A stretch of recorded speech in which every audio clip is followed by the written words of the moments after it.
Fala pessoal, tudo certo? Sejam todos muito bem-vindos a mais uma edição do podcast Block Insider, o seu conteúdo semanal sobre criptofinanças e tecnologia. Meu nome é Nicolas Sacchi, eu sou o seu host e hoje a gente está numa edição super especial, a edição de número 50. A gente resolveu fazer essa edição comemorativa aqui com todos os participantes desse canal aqui, então temos aí Felipe Hermes, que é o diretor de conteúdo, temos Cauê Oliveira, o nosso Research Lead, temos o Vinícius Bitello, nosso analista de altcoins, time completo aqui para vocês hoje, para a gente falar mais uma vez sobre um tema extremamente relevante do mercado. É um prazer, senhores, ter vocês aqui comigo, dividindo o palco aqui. Acho que tem bastante coisa boa para a gente falar pela frente nessa edição de número 50. Sejam bem-vindos. Eu vou começar dizendo que eu já acho espantoso a gente ter chegado a 50 edições, dado que logo na primeira edição a gente já definiu que na primeira edição, que é a história do Bitcoin, a gente já definiu que é Bitcoin e não existe segunda opção, né? Então, 50 edições, 50 semanas pelo menos, desafiando essa ideia e vamos ver até onde é que vai, até onde é que tem assunto em cripto.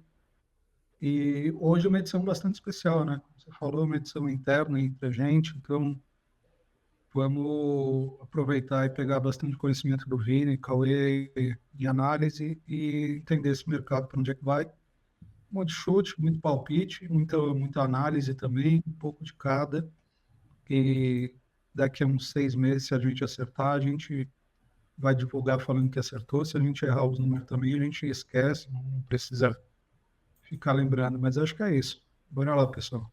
A gente já tá bem dividido em cores aqui, né? A diferença é que, assim, se você separar pelo lado esquerdo, você tem Cauê e Hermes mais maximalistas, e do lado direito, Nicolas e Vinícius mais... Shitcoin. Eu ia falar altcoiners, mas eu sabia que o Cauê ia falar shitcoiner, então... Tá aberto o espaço aí.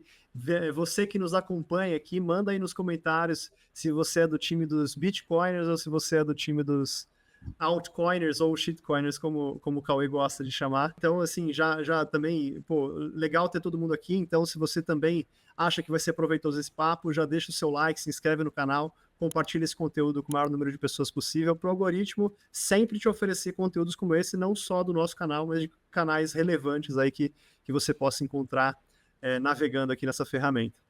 Além disso, eu queria lembrá-los que esse podcast é oferecido pela OKEx, que é a melhor plataforma para você negociar criptoativos. A OKEx fez uma ação super bacana lá no Web Summit na semana passada. Hermes esteve lá, participou de vários painéis, foi uma ativação super bacana e eles estão aí com uma ação promocional. Então, se você ainda não abriu sua conta, clica aqui no link da descrição ou acessa esse QR Code para receber os seus bônus, aí, os seus benefícios, crie sua conta, que essa é a plataforma mais segura para você operar, inclusive é a que tem a melhor nota no Reclame Aqui entre as exchanges brasileiras, então você vai estar muito bem amparado em termos de suporte, a gente sabe o quanto isso é importante. Você tem books de negociação com ordens, com pares em real, né, o que é super importante para a gente que está no Brasil e faz os depósitos em real para não ter essa etapa adicional.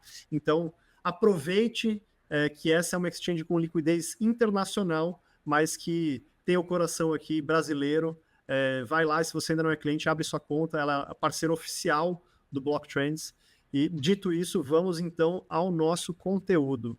Hoje a gente tem alguns temas interessantes para discutir, o Hermes já introduziu aí brevemente, né? Previsões, chutes e análises sobre o preço do Bitcoin e outras criptos. Acho que é um tema bem amplo propositalmente, né, por conta dessa nossa edição de número 50, e por ter o time todo engajado nessa conversa aqui, o time de produção de conteúdo todo envolvido, acho que dá muito pano para manga. É a primeira vez que a gente faz um conteúdo no canal que tem todo mundo, né? Então eu, pessoalmente, estou muito feliz de estar dividindo o palco com vocês, mas vamos então à primeira pergunta.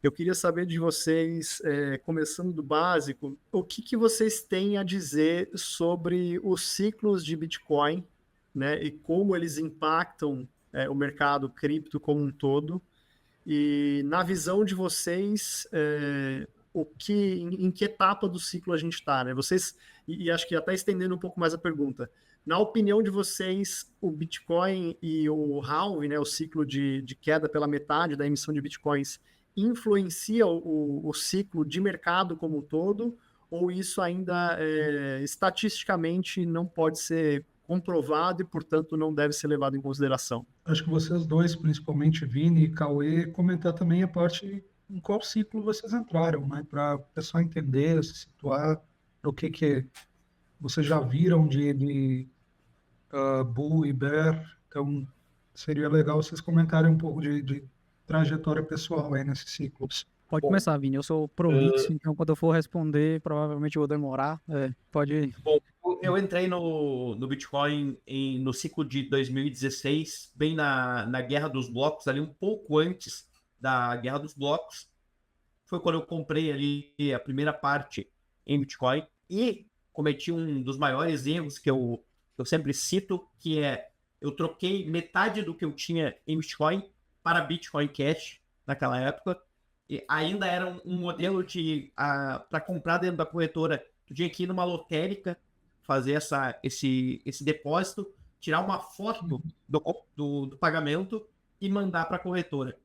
Então, lá naquela época, comprei ele, o primeiro Bitcoin, deixei por um tempo parado, sem mexer. Troquei ele no Bitcoin Cash, disse, vou deixar ali investindo. Mas fiquei por um longo período de tempo, ali uns 2 anos, sem ouvir falar de Bitcoin, sem comprar altcoins. Só tinha Bitcoin e Bitcoin Cash na época. E depois, com o tempo, ali fui estudar mais sobre Bitcoin. A primeira compra que eu fiz foi um grupo do WhatsApp que começou a falar de Bitcoin. Eu disse, vou comprar um pouco aqui, vamos ver o que acontece.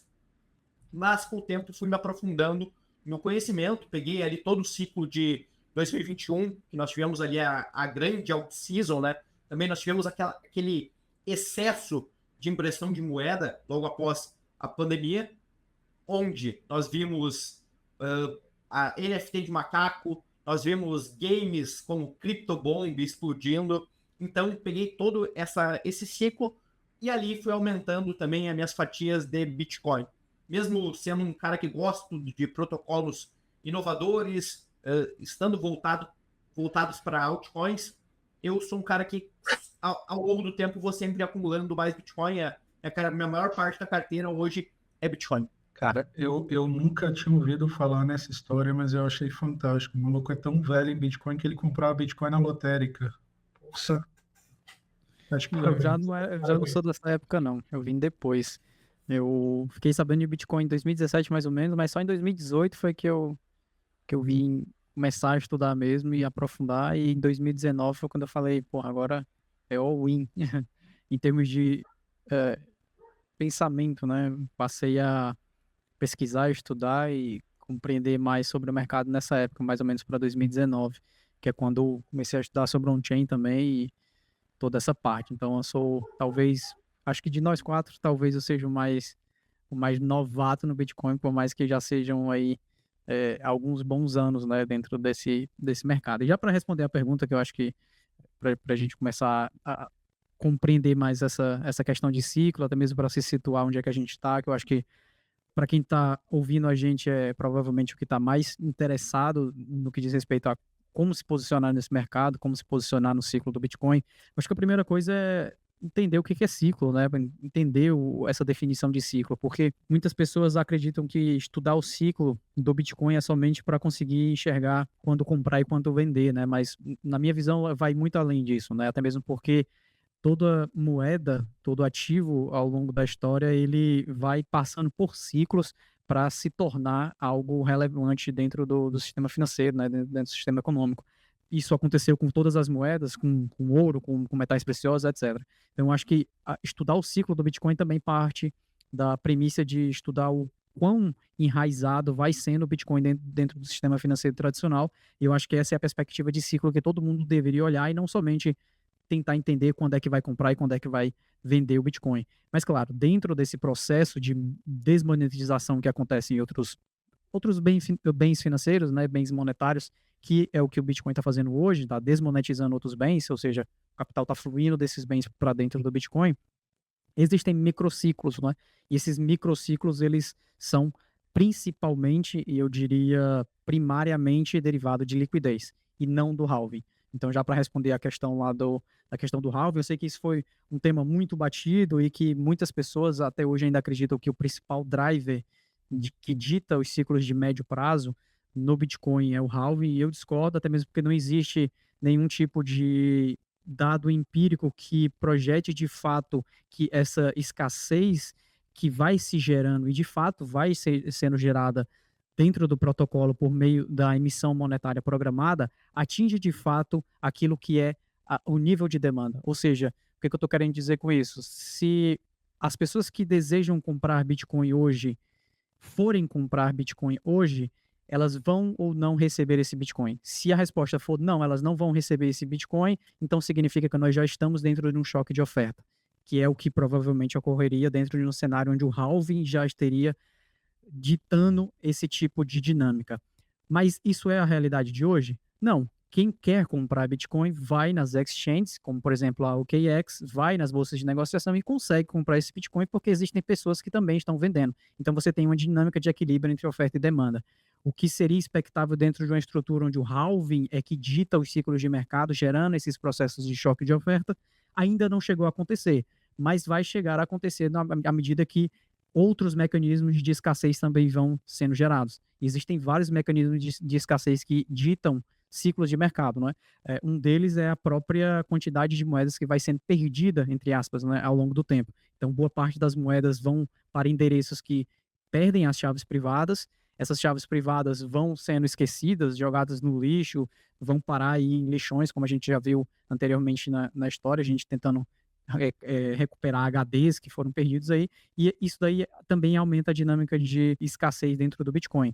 Mas o que dita, no final das contas, esse ciclo de mercado? É liquidez. E quando a gente está falando de liquidez, é o nível de demanda que existe em determinado momento. Quanto maior excesso de liquidez, mais as pessoas tendem a buscar formas de se proteger contra a degradação monetária. Ou seja, quanto mais liquidez tem no mercado, mais as pessoas precisam buscar formas de alocar esses recursos, alocar esse excesso de liquidez. Isso vai fluindo para ativos de risco e, nesse momento, vai fluindo para Bitcoin também. Então, eu acho que essa é a perspectiva. Onde é que nós estamos aqui, só para responder de forma rápida, porque tem várias perguntas também para responder. Eu acredito que nós estamos dentro de um estágio de expansão de liquidez. E dentro desse estágio de expansão de liquidez, significa que o Bitcoin ainda não atingiu o seu topo final de ciclo, porque esse estágio de expansão de liquidez também não está projetado para ter atingido o seu estágio final. Até mesmo porque nós temos boa parte dos bancos centrais ao redor do planeta ainda cortando juros. O Federal Reserve está dentro desse processo de corte de juros, por mais que tenha pausado momentaneamente aí nas últimas reuniões, mas outros bancos centrais já estão em processo de corte de juros, e também nós temos diversos mecanismos de liquidez sendo exercidos aí tanto pelo Ocidente quanto pelo Oriente, mais precisamente na China, né, que veio injetando uma grande quantidade de liquidez aí nos últimos meses. Inclusive saiu ontem, acredito que esse episódio vai sair na quinta, né? Então saiu ontem uma notícia na Reuters sobre a China injetando mais outro processo de estímulos fiscal e monetário lá na sua economia. Então nós ainda estamos dentro desse processo de expansão. Quando é que vai terminar? Bom, nós não temos essa previsão de dia. Que você mandou lá no grupo, na comunidade Pro do Blocktrains, hoje de manhã, mandou lá assim, ora, quem podia esperar, né? Da injeção de liquidez, eu morri de hora que eu li. Pois é, porque isso a gente já está falando lá no Blocktrains Pro há pelo menos uns 8 meses. Nós chegamos na metade do ano passado, a gente previu que a China ia começar um processo mais intenso de expansão de liquidez no início de 2025. Em janeiro de 2025, o PBOC, né, que é o Public Bank of China, Banco Central lá da China, já anunciou o maior pacote de estímulos via Reverse Repo que eles já tinham executado na história. Só vocês darem um Google aí vão ver que isso foi em janeiro. E agora mais o segundo pacote. Então, inclusive, isso era algo que a gente já estava falando no Blocktrains Pro. Para quem não sabe o que é o Blocktrains Pro, nós temos um serviço de assinatura onde nós explicamos o mercado, trazemos isso aqui que a gente está falando hoje, só que por meio de diversos relatórios, conteúdos educacionais, etc. Vai ter aí mais informações na descrição aqui desse vídeo. E para concluir, justamente esse é o cenário que a gente está atualmente na nossa visão aqui, naquilo que a gente produz lá nos nossos relatórios. Eu acho legal que você falou isso do Blocktrains Pro, porque às vezes alguém que está acompanhando essa conversa pela primeira vez pode achar que parte do que a gente está trazendo aqui é muito complexo e fala, putz, talvez cripto não seja para mim. E é interessante porque lá no BT Pro a gente toma todo cuidado para garantir que você que está começando tenha uma trajetória suave e consiga e se inteirando sobre esse tema. A gente conta com mais de 60 cursos sobre cripto na plataforma, né, que estão incluídos nesse pacote que você assina quando você assina o BT Pro. Então, só para ressaltar também que não é para, se você está chegando aqui agora, não é para você ficar preocupado. Assina a plataforma que eu tenho certeza que você vai conseguir acompanhar essa discussão e ganhar dinheiro junto com a gente, né, que é o que mais importa. Mas e você, Vinho, o que você está enxergando aí dos ciclos? Conta pra gente. Normalmente, quando o pessoal fala de ciclo, eles costumam citar a questão de 3 anos subindo o Bitcoin e 1 ano de queda, né? Mas na minha experiência própria, a questão é que se você comprar Bitcoin, mesmo que você compre no topo de um ciclo, no próximo ciclo você não consegue comprar por aquele mesmo preço. Em 2016, foi a primeira compra que eu fiz em Bitcoin e foi a maior compra até hoje que eu consegui fazer em Bitcoin. Por quê? Eu consegui comprar e ter um horizonte temporal. Eu dei muita sorte, eu posso dizer isso, por ter mantido o Bitcoin que eu comprei lá atrás. Mas se você comprar e ter um horizonte temporal, você pode até comprar ao longo do ciclo inteiro, sejam eles de 4 anos, você vai abrir a corretora, vai comprar Bitcoin, no próximo mês vai fazer o mesmo processo, você vai ganhar capital ao longo do tempo, porque nós temos essa questão de expansão monetária. Sempre vai acontecer, isso é algo intrínseco dentro do sistema fiduciário, né? Então, nós vamos ver impressão de papel moeda em dólar, nós vamos ver, às vezes, muitas vezes, a impressão de papel moeda no real, e o real ainda acaba sendo mais fraco do que o dólar. Nós estamos vendo hoje, por exemplo, uma taxa de juros no Brasil de 14,25, e hoje essa taxa de juros acaba atraindo o capital estrangeiro, porque o cara coloca lá, o cara de um Red Fund, ele coloca o peso México e o peso Brasil e fala, vou colocar aqui uma parte da taxa Selic do Brasil. Agora, quando sair este capital, quando a taxa de juros fazer o processo contrário aqui no Brasil, nós vamos dizer o seguinte: os ativos de risco podem se valorizar em real, e aí muitas pessoas da Faria Lima citam as ações, mas se você comparar frente ao dólar, porque a Selic acaba sendo uma âncora do dólar, e com isto o dólar vai subir aqui no Brasil. E esse é um ponto interessante, porque você ganha o capital tanto se você é brasileiro, você ganha o capital tanto em Bitcoin, vai aumentar com o tempo, e também através do dólar, você vai estar se expondo ali no dólar. Agora, tem um ponto importante, né, que, falando de ciclo, assim, que acho que a gente não pode deixar de lado, e até queria ouvir um pouquinho mais de vocês sobre isso, que é a questão da correlação, número 1, do Bitcoin com os ativos de risco, que em alguns momentos ela tem um spike, né? A gente vê aí correlação com o Nasdaq, com outras bolsas se comportando quase que como uma tech stock aí, Bitcoin, e não significa que necessariamente ele seja um ativo correlacionado. Existe uma diferença muito grande entre ter um pico de correlação e ser historicamente correlacionado, né? E também a correlação do Bitcoin, ou do movimento de preços do Bitcoin, com o movimento de preços das altcoins, né? E, no geral, a gente tinha quase que nos ciclos anteriores, uma sequência lógica de acontecimentos, né? Puta, você tinha aqui máxima histórica no Bitcoin, passava um mês, você tinha as altcoins subindo, algum hype novo aparecendo, Ethereum batendo máxima histórica, e é curioso como nesse ciclo a gente teve um movimento bem distinto dos ciclos anteriores, né? O que mostra que ainda é cedo demais para cravar um padrão específico, e esse raciocínio que o Cauê muito bem construiu aqui mostra que realmente não necessariamente é algo endógeno que está formando o preço, mas algo exógeno ao mercado, né? Só aproveitando um pouco do que o Vini estava falando aqui, porque existe um debate no mercado entre melhor forma de comprar bitcoins, DCA ou Lump Sum. E a gente sempre fala de DCA aqui porque, para a maioria das pessoas, essa é a realidade. Você vai Você entrou ali em 2016, comprou a primeira vez e não colocou a sua casa em Bitcoin. Sei que você se arrepende disso até hoje, mas você foi comprando aos poucos. E para a maioria das pessoas, essa é a realidade. Eu vou comprar a parte ali todo mês e eu sei que se eu não pegar o melhor preço agora nesse ciclo, eu posso pegar no próximo. O que vocês acham dessa discussão e tal sobre timing, né? Isso envolve aprendizado também, né? Imagino. O que vocês recomendariam, assim, como melhor forma de... Um ponto interessante é que eu acho que o cara que entra no mercado, ele acaba sendo parte do varejo, né? Então ele costuma entrar em um momento ou de topo, tá? Que nós já estamos lá no topo. Então, se esse cara vai entrar no topo, ele tem que entender a questão de que no longo prazo o Bitcoin vai valorizar. Então ele vai ter que fazer mais de um aporte. Porque isso aí vai acabar aumentando a exposição dele em Bitcoin com o tempo. Isso é uma questão muito mais de mentalidade. Claro que o cara que é investidor raiz, ali, o Bitcoin maximalista, ele vai entender muito melhor a questão de ciclo e questão também de momento onde o mercado está completamente numa aversão ao risco, né? Mas o investidor de varejo, o investidor que vem fluindo, e é o que costuma acontecer, eu acredito que seja melhor um processo de DCA. Eu acredito que essa resposta, aliás, essa pergunta, a única resposta que existe é depende. Né? Depende do investidor, depende do nível de exposição que ele quer ter naquele determinado momento e do que ele tem de capital, né? Por exemplo, se o cara tem um capital X para investir, né?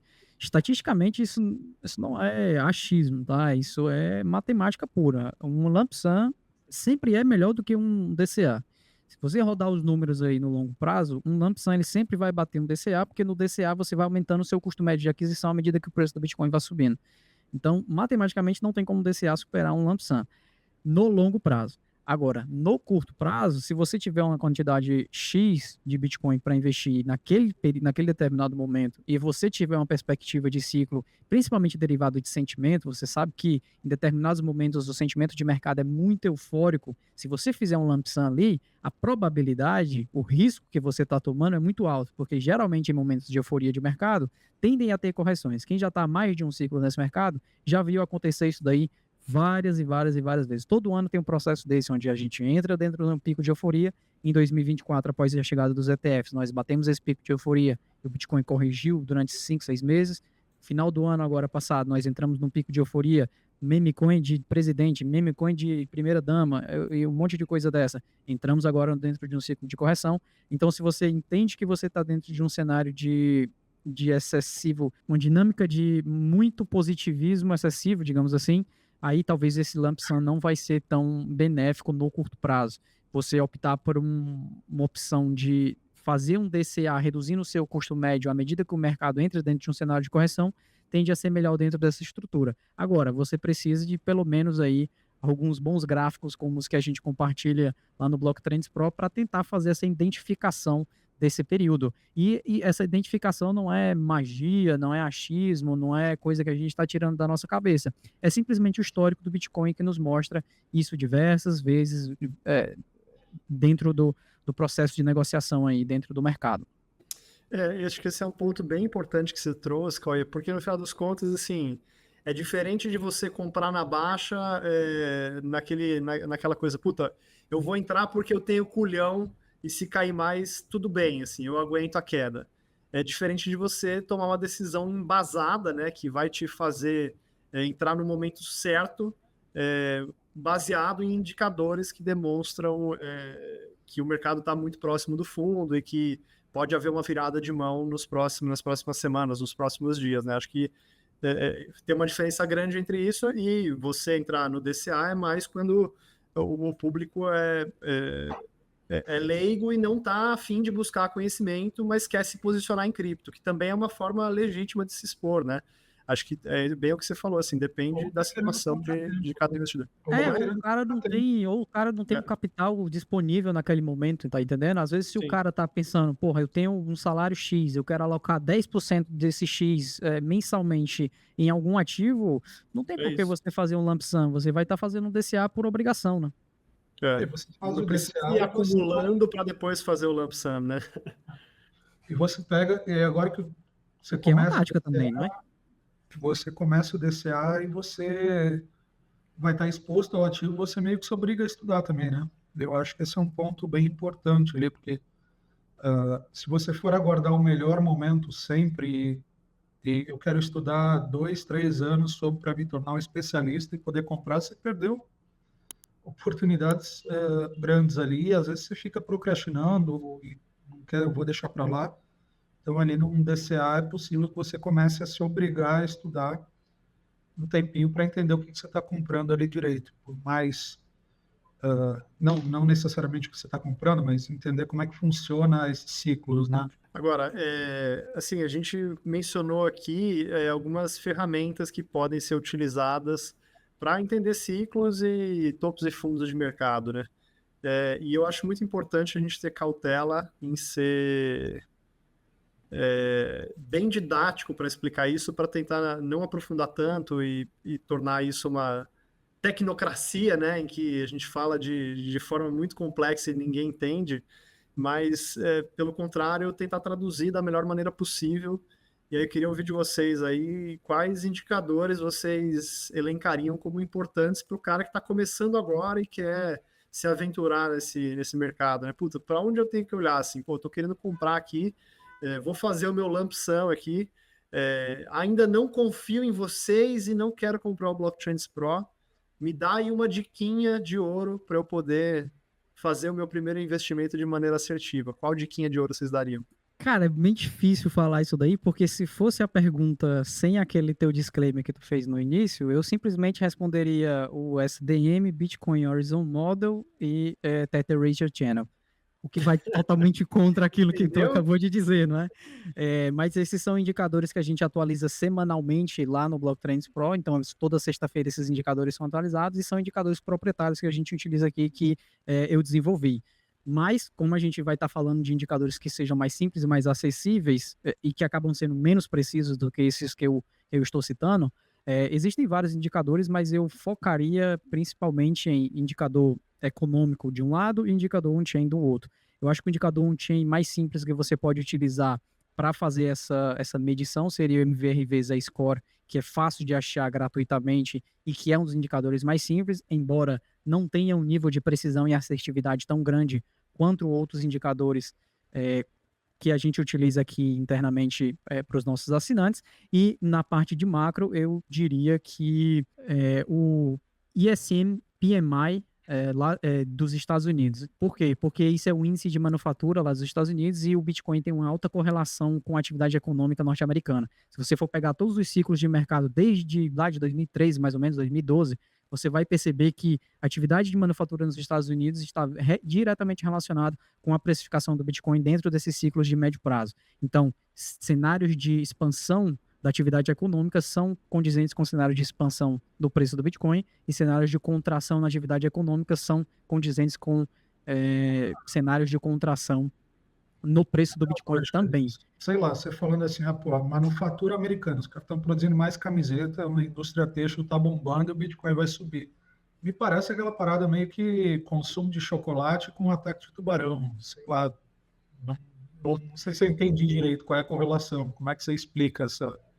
O que acontece é que o ISM PMI, ele é um índice lá dos Estados Unidos que é muito bom para rastrear principalmente recessões econômicas. Então, geralmente, quando o nível de atividade na indústria cai, ele é um dos primeiros sinais que dá de uma contração econômica na economia. E se você plotar o gráfico dos dois, ao longo da história, você vai ver que em todos os ciclos de mercado, você tem períodos onde a correlação é 100% praticamente. Todos os momentos onde o PMI está caindo, o Bitcoin está caindo, todos os momentos que o PMI está subindo, o Bitcoin está subindo. Então, esse eu estou falando porque é fácil de achar, esse é simples de achar. Não estou dizendo que é o mais correto, nem estou dizendo que vai ser o mais preciso. Mas são dois indicadores aí muito simples de você achar, só jogar no TradingView, por exemplo, numa conta gratuita, que você acha o PMI, e se você jogar no Google, você acha o MVRV Z-Score. Agora, eles são os mais precisos? Não são. Existem outros, né? Se fosse no Brasil, seria consumo de papelão ondulado. que é um indicador para a gente saber se o Brasil está com consumo elevado, falando sério. Não, boto Consumo fé, de- mas é curioso, né? Papelão do lado, porque quanto maior a oferta, maior a demanda, na real, é maior o número de, enfim, consumo de varejo, coisa do tipo, para supermercado, para lojas, etc. Não, Mas é porque eu cara, fui no mais simples, né? Tipo assim, o M2 já é uma parada que talvez o cara não vá conseguir achar com a facilidade. E outra coisa, o M2 global, ele traz muita coisa que pouca gente entende. Por exemplo, muitas vezes a gente tem picos de subida no M2 global. Já começa que M2 global é global de quê? Você vai pegar os 360 e sei lá quantos países que existem no mundo e vai contabilizar o M2 de todos? Não, você vai pegar de talvez, sei lá, 20, 21. Então já começa que você tem aqui uma classificação que pode mudar para mim, pode mudar para o Vini, pode mudar para você, já muda para cada um. Beleza, você quer pegar as 20 maiores economias? Tudo bem, mas essas 20 maiores economias hoje podem não ser as 20 maiores economias daqui a 5 anos. Então já tem essa outra nuance. Segunda nuance, M2 global é precificado em dólar. Então a gente tem uma grande problemática aqui do fator cambial da precificação do M2 que muita gente não entende. Então estou indo no mais simples, né? Porque se for nesses outros... Caso assim, essas semanas, né, acho que da Índia, se eu não me engano, que teve uma explosão da base monetária da Índia, mas na verdade era a rúpia indiana. Exatamente. Inclusive foi reajuste. Nós tivemos um na China um tempo atrás, quando eles mudaram o método de cálculo lá do M1 e muita gente achou que era impressão monetária. Então, mais um desses casos que às vezes nem sempre é fácil da pessoa que está chegando agora entender essas nuances econômicas. Agora, um indicador que eu colocaria atualmente como um dos mais didáticos para mim, para a pessoa que está chegando no mercado, seria o índice de medo e ganância. Ele consiste em um gráfico de 5 cores. Então, ele vai ter o vermelho, que é extremo medo. Ele vai ter ali o laranja, que é medo no mercado. Ele vai ter a cor amarela, que é neutro. E vai ter a euforia em verde claro e a euforia extrema de mercado em verde escuro. O que acontece? Os melhores momentos de compra tendem a ser na zona vermelha, na zona laranja ou na zona amarela. Quando entra a euforia de mercado, é que nós estamos caminhando ali para um momento onde o ciclo de crescimento do Bitcoin e das altcoins ainda vai continuar crescendo por um tempo, até entrar na extrema euforia, e você pode reduzir ali. Quando entramos na extrema euforia, significa que boa parte do varejo está no mercado. A extrema euforia, por exemplo, nós tivemos agora recentemente, em dezembro, o mercado estava em extrema euforia. Nós tivemos quando as NFTs dos macacos estavam vigentes. Nós tivemos quando a X-Infinity estava no mercado. Então, já deu alguns sinais de mercado que mercado em extrema euforia significa o seguinte: reduz tua posição, cuidado com altcoins, porque elas são altamente voláteis, então talvez zere as suas altcoins, coloque uma parte em Bitcoin e fica uma parte em dólar. À medida que o mercado entra em medo, aí sim você vai aumentando ali a sua exposição, ou o mercado entra na zona neutra, você pode já começar a aumentar sua exposição em criptoativos. Olhando essas cores que você falou e os exemplos que você deu de Axie Infinity, NFT de macaco, então, para quem está planejando lançar algum golpe no mercado, o melhor seria amarelo ou verde claro? O que você recomenda? Cara, o normal, ele costuma acontecer em verde claro. Tanto é que nós estamos agora na zona neutra, né, do índice de medo e ganância, e nós estamos vendo poucos VCs, que são Venture Capital, lançando projetos. E também nós estamos vendo, por exemplo, o airdrops, que foi uma explosão que nós tivemos agora nesse ciclo, mas nós estamos vendo pouquíssimas carteiras farmando. Eu estou aqui num airdrop da Fragmetric, tá 57 mil carteiras farmando. Anteriormente, Berachain, agora qualquer protocolo que estava no momento de euforia, era mais de 1 milhão de carteiras farmando os airdrops. Então, isso acaba mostrando também o sentimento de mercado. O hamster lá bateu 400 milhões, não foi? Cara, ele pagou nada. Não pagou nada, exatamente. Esse é o movimento dos airdrops também. Isso acontece. Quanto mais carteiras, a tua fatia fica menor. A tua fatia fica menor, e quanto menos carteiras, então, em momentos de euforia, em momentos de neutralidade ou em momentos de medo, é que o mercado tem que farmar os airdrops. Mas aí o varejo está fora, ninguém quer farmar, e aí acontece esse movimento. É aí que você ganha capital. Você tem alguma dúvida, Nicolas? Não, eu acho que eu queria, na verdade, já partir para o próximo tópico, porque a gente ainda tem um volume grande de perguntas e temas relevantes para discutir, né? Daqui a pouco a gente tem que E começar aquele, como é que fala, que é pergunta, responde 1 minuto, depois pergunta, responde 1 minuto. O pinga fogo aqui. Vinícius, diga aí uma altcoin. Você não pode ficar fora em 2025. Pense rápido. Uma Cara, eu palavra. acho que Solana. Agora para o tópico, Nicolas. O que você recomenda agora? vamos lá. Não, eu acho que, aproveitando que a gente está falando de altcoin, né, eu queria entender na tua visão, Vini, se nesse ciclo que a gente está vivendo no mercado, existe espaço para uma alt-season ainda, né?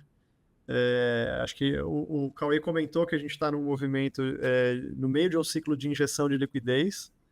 Então, queria entender do teu lado se você acha que esse ciclo de injeção de liquidez também vai aumentar o preço nas altcoins em geral, e a gente vai ver aquelas oportunidades de 100, 200 vezes o preço, né, acontecendo ainda esse ano. Eu acho que não, a euforia da alt-season ela não vai ser tão grande como foi nos últimos ciclos, muito porque nós estamos vendo um cenário onde criar uma moedinha mágica de cachorro é muito fácil, né? Então tu vai no pump.fan, entra lá, cria o seu token, ou vai na Radium, cria um token novo e coloca lá para a comunidade ou distribui para VCs. E isso se tornou muito fácil nesse ciclo. Anteriormente era bem mais difícil você conseguir criar um novo token.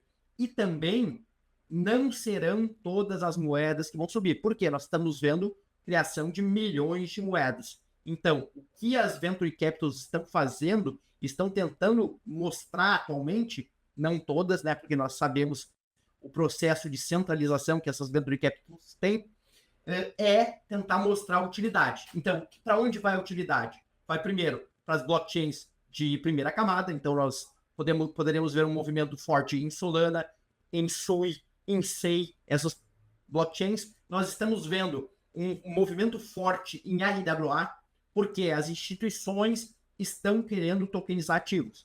Então, isso aí vai entrar instituições como a BlackRock, estão fazendo essa questão de tokenização, e pode ser um setor que vá performar. Agora, não vai ser a mesma euforia dos ciclos passados, porque ciclos passados bastava você escolher uma moedinha mágica ali que ia performar. Bastava você escolher um NFT com a cara de macaco que ia performar. Isso ali é um movimento de expansão monetária. O mercado imprimiu tanto dinheiro, o pessoal estava tanto em casa que falou assim, chegou a hora de eu comprar esse NFT de macaco que vai me trazer rentabilidade. Isso não aconteceu. O pessoal estava comprando o topo e estava comprando a euforia da emissão. Inclusive, se você quer saber mais sobre NFT de macaco, espere o nosso conteúdo que vai sair na sexta-feira sobre isso, né, Hermes? Exatamente. A gente estava num evento do Web Summit, lá no stand da OKEx, até enchendo um pouco esse assunto, e eu estava num painel com o Bazan, grande amigo nosso aqui do Blocktrends. E rolou essa pergunta, eu lembro que ele falou algo muito parecido com você, Vini, que foi, não tem dinheiro para todo mundo subir, né? Mais ou menos isso. E a minha resposta, curiosamente, foi bem parecida com a sua, porque eu estava comentando que numa corrida do ouro ganha mais quem vende as partes. Então, foi muito nessa linha de olha para onde está sendo criado esse monte de criptomoedas, milhões de criptomoedas todos os dias, olha para a rede principal e foca nisso, né? Então, estou me sentindo mais inteligente aqui, já que o nosso analista concordou comigo, sem saber que eu tinha dito isso. Me sinto um pouco mais inteligente depois desse papo.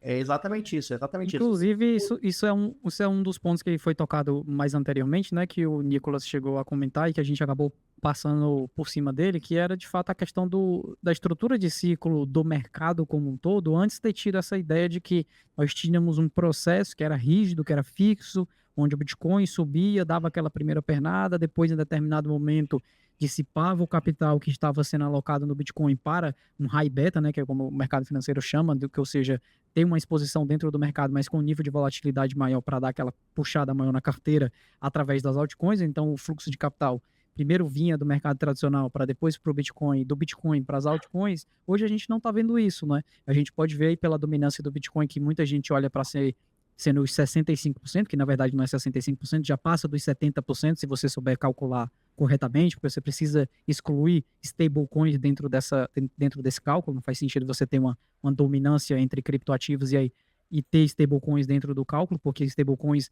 não são moedas de investimento, você não decide se você vai investir num ou outra, você desinveste se você está alocado em USDT, por exemplo.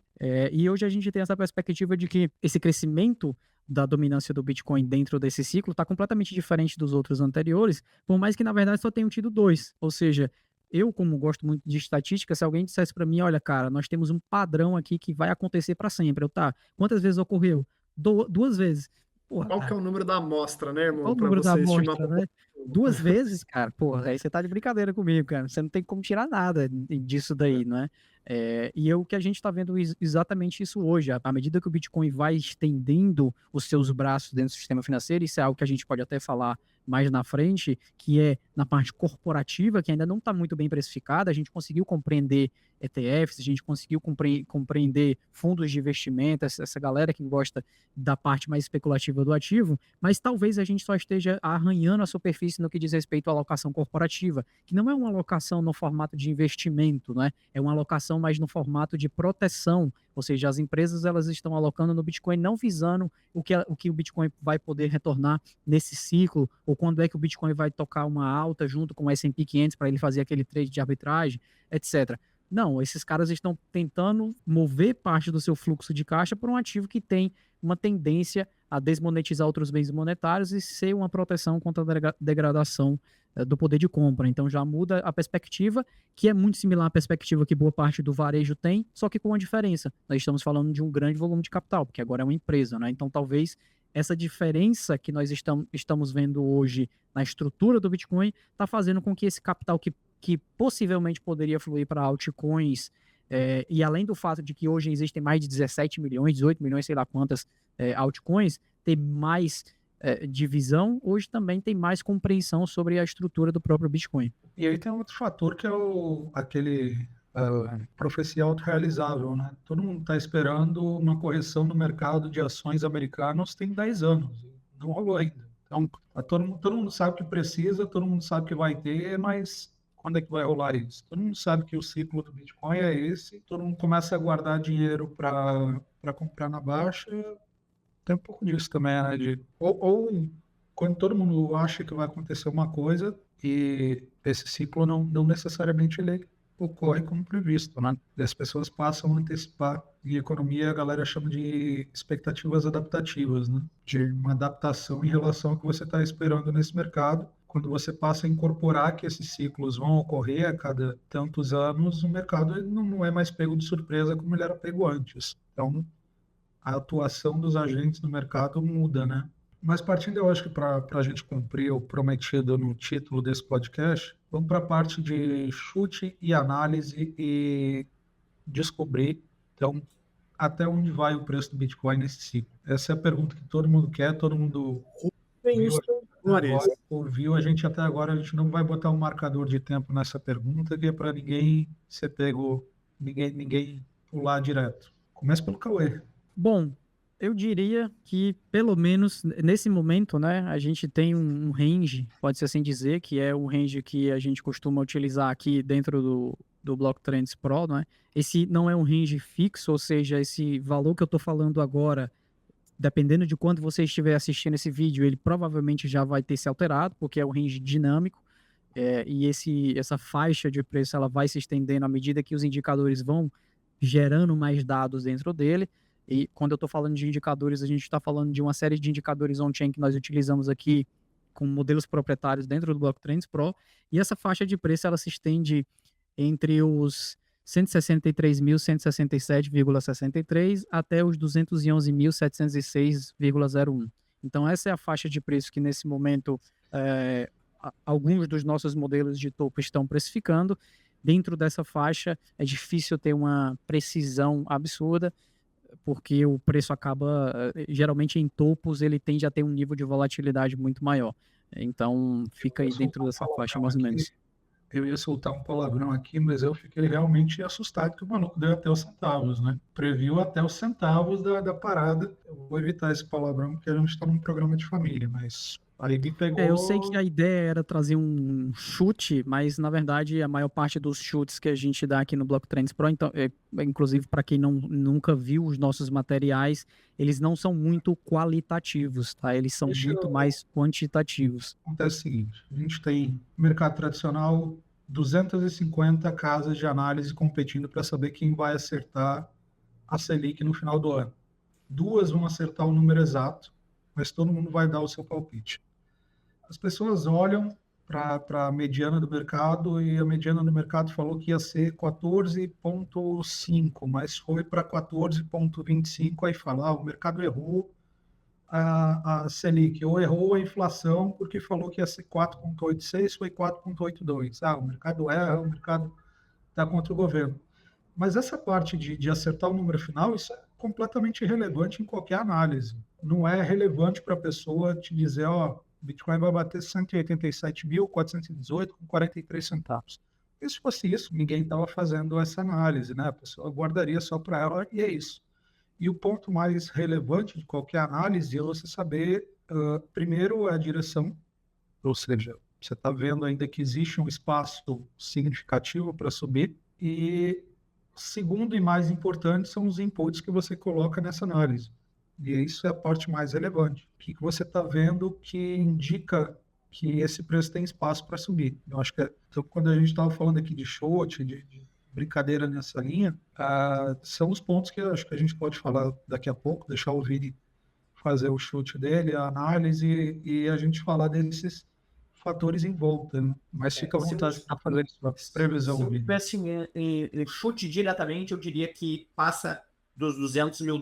Mas, claro, os indicadores on-chain vão ser muito mais precisos nessa questão. Agora, dentro dos indicadores on-chain, nós temos ali a atividade on-chain dentro do Bitcoin, e também nós vamos acompanhar a emissão da base monetária, né? O M2 global. Quanto os Estados Unidos vai imprimir? Isso, nós estamos falando de um dinheiro que ele não é programável, né? O Bitcoin é programável. Agora, o dinheiro fiduciário, ele não tem uma programação. Ninguém sabe, ninguém esperava, por exemplo, que o Brasil emitisse, dobrasse a sua base monetária nos últimos 5 anos. O que pode acontecer nos próximos dias, nos próximos meses. Então, isso é algo que a gente acompanha seguidamente, diariamente, dentro das nossas análises. Então, essa questão dos dados on-chain vai ter momentos que eles vão apontar para talvez acima dessa previsão. Mas hoje, se tivesse um chute diretamente, seria acima dos $200 mil. Beleza. Eu sei que tem uma orientação aqui para eu falar das Bitcoin Companies, mas eu ainda não quero entrar nesse assunto, porque eu tenho uma pergunta muito importante para fazer, que é sobre Ethereum, cara. Eu quero ouvir vocês falarem sobre Ethereum, imagino que parte da audiência também queira, em especial porque a gente está num momento importante, né? No dia que a gente está gravando aqui, dia 7 de maio, a Ethereum está passando por uma das atualizações mais relevantes desde a Merge, que é o upgrade Pectra, né? E, enfim, muda a estrutura de pagamento de taxas na rede, aumenta o limite de staking, tem uma série de mudanças que vão ser realizadas, e acho que isso, na verdade, nem é o que mais importa, né? Acho que o que eu quero ouvir vocês falarem é principalmente sobre a questão dos preços, né? Por que a gente teve essa decepção tão grande com o Ethereum nesse ciclo, e acho que é relevante a gente falar isso, inclusive porque o próprio Vitalik, nessa semana, soltou um texto falando que ele errou com o Ethereum e que ele pretende transformar o protocolo em algo mais alinhado com o que é o protocolo original do Bitcoin. Quase que um Bitcoin 2.0. Eu sei que o Cauê vai me odiar por falar essa expressão, mas ela não é minha, ela foi dita pelo próprio Vitalik, então eu queria ouvir de vocês o que vocês acham. Só fazer um disclaimer rapidinho aqui, já que a gente está numa edição comemorativa do 50º podcast do Block 3, do Block Insider. Em alguns casos aqui a gente já entrevistou uma galera maximalista muito pesada e a gente conseguiu arrancar dessa galera que altcoins têm sim um papel no mercado e esse papel é testar, fazer experimentos como a Ethereum está fazendo há muito tempo, né? A gente viu o The Merge, viu essa ideia de prova de consenso, viu que não funciona, graças a Deus o Bitcoin nunca mais vai voltar para esse tema. Então, altcoins tem um papel bem relevante, eu acho que a galera maximalista do Bitcoin estava correta quando falou isso aqui, né? Eu não sei se Ethereum tá no CoinMarketCap essa moeda ainda. Deixa eu ver aqui. Tá aqui ainda. Tá aqui ainda. Cara, mas Que absurdo! Mas, cara, agora citando um ponto é que Ethereum acabou errando demais, né? E o mercado precifica isso, sejam ele em tecnologia, sejam ele no mercado de criptoativos. A Ethereum optou por trocar o Proof of Work para Proof of Stake. Ela continua tentando citar atualizações, nós temos uma nova atualização agora. O Vitalik está propondo mais atualização, então vira um Frankenstein do mercado, né? E isso acaba sendo precificado. Outro ponto é a questão do trilema das blockchains, né? A Ethereum, ela opta por ter mais segurança, e essa questão da segurança pode ser visto porque hoje Ethereum tem a maior parte das stablecoins, hoje 54% das stablecoins são emitidas dentro da Ethereum, e Ethereum tem mais de 50% dos protocolos de RWA. Então, realmente, o mercado institucional confia na Ethereum como um ponto de segurança, mas ela abre mão da escalabilidade. E o formato que a Ethereum tentou escalar sua rede, abrindo 30 redes de segunda camada, nós temos Arbitrum, nós temos Optimus, nós temos todas essas outras redes, acabou o seguinte, todas essas redes de L2, elas têm o seu próprio token. E isso acaba não influenciando, não captando o valor para Ethereum e captando o valor, e um mínimo de valor, né? Porque nós estamos vendo o mercado de competição, não vão ser todas essas L2 que vão performar, e isso é penalizado no preço. Enquanto Solana e outras redes, elas falam o seguinte, ó, nós vamos tentar focar em segurança no segundo momento. E tanto é que Solana falhou diversas vezes, né? Caiu a rede, mas ela falou o seguinte, nós vamos escalar a rede primeiro. Primeiro, escalabilidade. Depois, no segundo momento, nós vamos para a segurança. E hoje o que nós estamos vendo é que as stablecoins estão surgindo na Solana. Ela tinha uma fatia de 2,7% do mercado no começo de janeiro, e nós estamos vendo agora 5,6% das stablecoins estão sendo criadas na Solana. Isso significa o quê?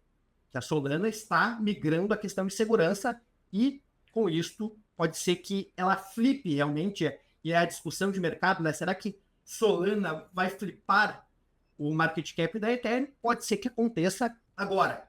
Um ponto que tem que deixar bem claro é, nenhuma das duas é tão descentralizada como o Bitcoin.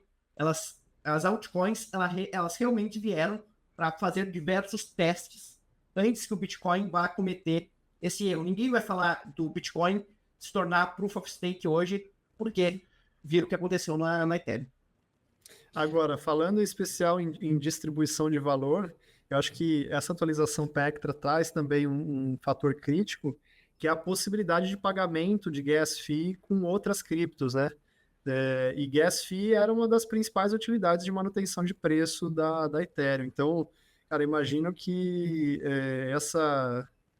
esse impacto negativo dos preços provavelmente ainda vai se alastrar mais daqui para frente por conta disso. Vamos ver, né? Acho que eu posso morder minha língua, mas vamos ver o que os próximos capítulos nos trazem.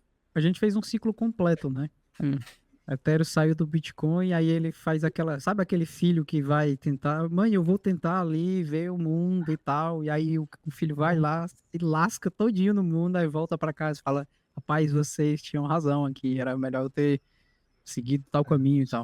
Não, eu ia dizer isso, eu não vou deixar falar mal do Vitalik, porque Ethereum é um dos meus melhores trades, porque uns 2, 3 anos atrás estava lá na casa do meu tio e eu convenci ele a entrar em cripto. trocando metade de um Ethereum por uma participação num cavalo dele.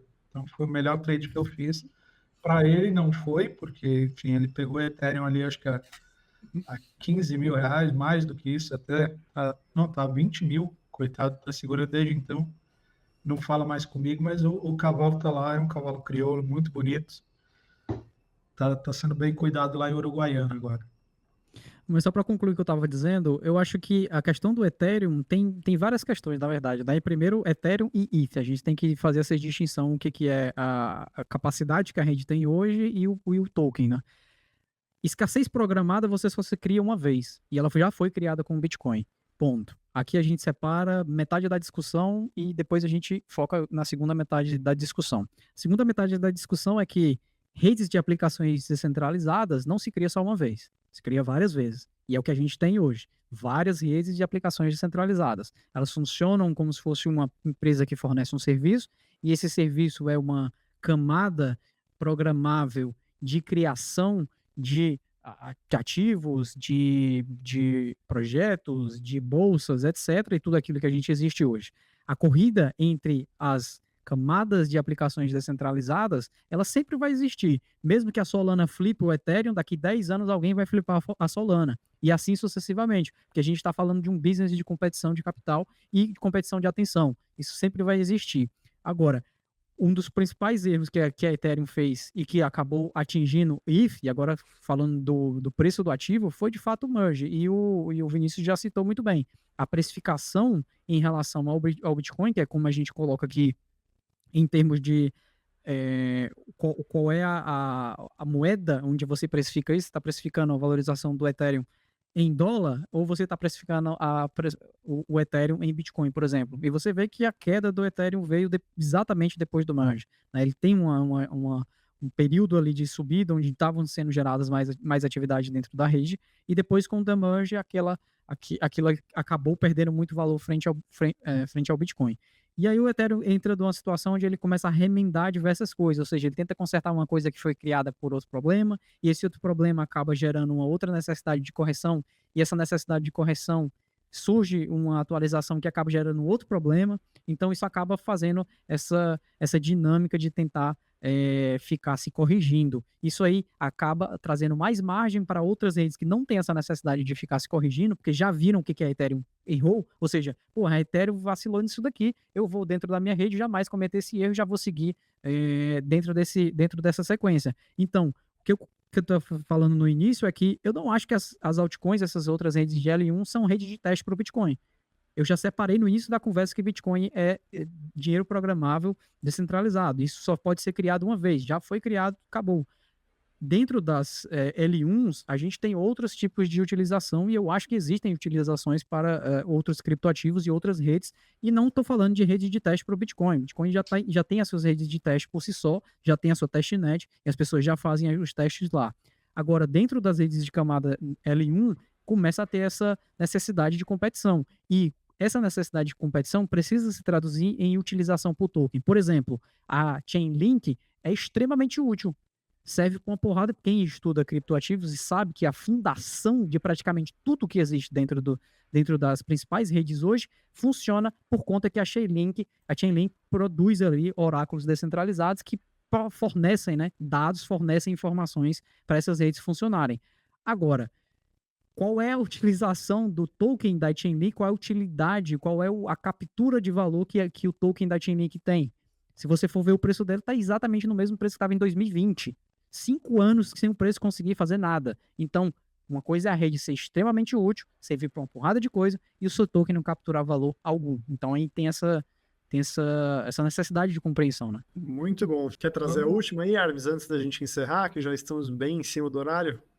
Eu queria aproveitar aqui, a gente até a última edição, a 49ª, a gente entrevistou o Israel, fundador da Melius, e o Diego, e eu queria colocar aqui, de forma geral, algumas pesquisas que saíram recentemente nessa semana, sugerindo que empresas podem ter até 330 bilhões de balanço em Bitcoin, correlacionar isso um pouco com o preço com a sugestão de preço do Saylor, né, de Bitcoin a 13 milhões de dólares.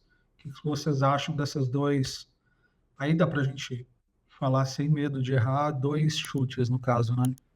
Não tem muita análise prévia que se possa fazer em 20 anos de Bitcoin para frente, né? Um ativo tem 17 anos, o Saylor está aqui projetando o valor para daqui a 21 anos. Então, dá para a gente chamar de chute sem problema. O que vocês acham dessas duas expectativas aí de 330 bilhões de dólares em companhias até 2030?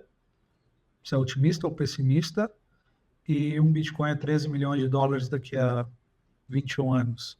Como eu falei anteriormente, eu acho que a gente só tá arranhando a superfície em termos de adoção corporativa. Eu fiz um estudo no ano passado lá no Blocktrends Pro e eu trouxe alguns dados em relação a uma projeção do que seria as reservas de caixa das principais empresas.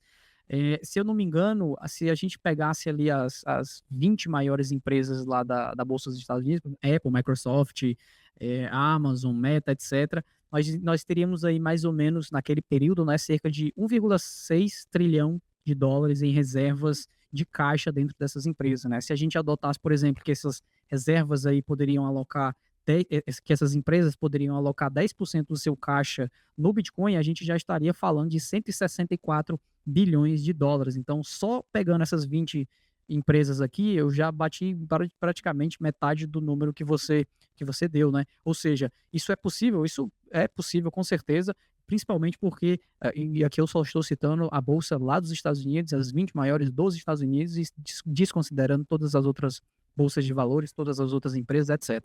Eu acho que a gente só está... 80%, né? A bolsa americana é 80% do mundo, sei lá. Sim. Em termos de valor, sim, mas em termos de quantidade, eu acho que existem outras empresas que podem vir a adotar essa estratégia de alocação como ativo de tesouraria, e eu acho que a gente só está arranhando a superfície em relação a isso, porque à medida isso vai gerando diversos mecanismos autorrealizáveis, né? Você tem uma situação onde as empresas que vão entrando e vão adotando essa estratégia de Bitcoin, o custo de aquisição desse Bitcoin para essa empresa hoje é X, né? Mas digamos que uma outra empresa queira fazer a mesma estratégia daqui a 5 anos, ela não vai mais conseguir executar exatamente a mesma estratégia por esse valor X. Vai ter que ser 5, 6, 8X. Então isso vai criando um efeito multiplicador muito grande. E é questão de teoria dos jogos pura, né? Você enxerga teoria dos jogos, equilíbrio de Nash e começa a pegar uma incentivos, série de questões, né? Porque você percebe que tem várias empresas que têm uma quantidade de capital parado e tem a sua ação que não está tendo um nível de adoção, que não está tendo um nível de demanda muito grande, ali a ação da empresa em si, e você começa a ver o histórico que todas essas empresas das bolsas de valores que alocaram reservas em Bitcoin e que foram além, né? E agora a gente ainda pode entrar na seara de que, além de alocar reservas dentro de uma estratégia em Bitcoin, você ainda tem a capacidade de alavancar essa alocação utilizando emissão de dívida, notas conversíveis, etc., que é o que a Strategy está fazendo e outras empresas já começam a fazer também. Então você acaba criando essa dinâmica reflexiva, onde cada vez mais que as empresas percebem que podem, primeiro, subir o próprio preço da sua ação, ou seja, valorizar por si só a sua própria empresa adotando o Bitcoin,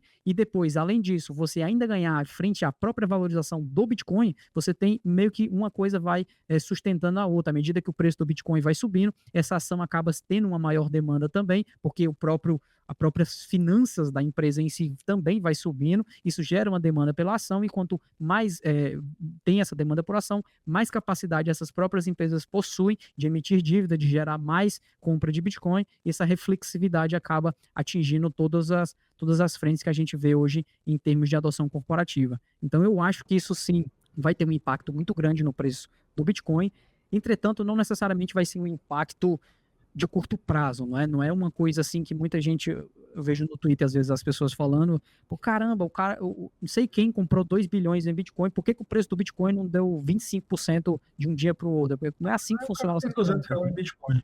Esse cara ele quer 1000% essa semana. Tem um vídeo muito bom de vocês, não lembro se é um corte de live, mas a gente vai botar aqui na descrição explicando como funcionam as ações da MicroStrategy, né? Eu acho que é um vídeo seu, Cauê. Sim. Se é dos dois. A gente coloca na descrição aqui, mas eu acho bacana o pessoal acompanhar e entender como é que está funcionando isso, porque isso vai pegar muita gente de surpresa. Você tem Melios, subiu mais de 170% esse ano. Quando isso começar, a galera vai começar a perguntar ali para o assessor de investimento, pô, por que você não me falou dessa empresa aí que subiu 170%, 200% esse ano? E me falou de, sei lá, Oi, Casas Bahia ou ação do tipo. Se esse assessor fosse CCA, ele com certeza teria informado o cliente dele. Acho que é um ponto importante para a gente trazer aqui. Extremamente importante. É bem importante esse ponto que tu coloca aqui, Ares, que é o seguinte, o buy side do mercado financeiro como um todo, ele não entendeu como estão funcionando essas empresas que estão alocando caixa em Bitcoin. Isso acho que vai demorar um tempo, acho que o pessoal que está no CCA talvez vai antecipar esse movimento. Agora, eu acho, como o Cauê falou, estamos recém no começo dessa questão de adoção, nós estamos vendo as primeiras 100 empresas aí comprando Bitcoin para adicionar no seu caixa. Agora, eu já vou deixar um ponto, acho que isso é questão, como o Cauê falou, é teoria dos jogos, vai acontecer, essa adoção vai ser crescente com o tempo, não tem para onde fugir. Agora, tem um ponto que vai ter empresa, nós estamos falando de empresas, assim como nós falamos de altcoins voltadas a Venture Capitals, empresas podem utilizar o Bitcoin para maquiar dados, tá? Então, só que o sell side, ele vai ter que fazer o papel de entender também o Bitcoin. Então, é para os dois lados essa questão. Vai ter alguma empresa aí que, porque nós vamos ver cada vez mais empresas adotando, né?